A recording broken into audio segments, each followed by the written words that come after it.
All right, what is going on, guys? It's another Monday, which means another episode of Not Monday. And this week, we're going over the surgeon's loop knot.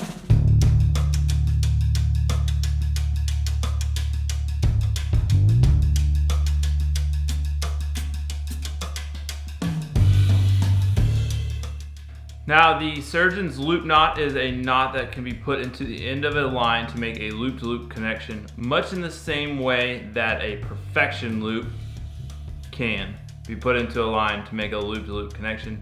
The advantage of a surgeon's loop knot is that it is very easy to tie. To tie it, we're going to start by doubling up and making a long bite in our line. Then we're going to basically bring that bite around to make a loop. We're going to bring the bite through the loop twice, pull it tight, and you've got a surgeon's loop knot. Like I said, very easy to learn, very easy to tie, good for a loop-to-loop connection. Hope you guys learned something. Let me know if you prefer a surgeon's loop knot or a perfection loop in the comments down below.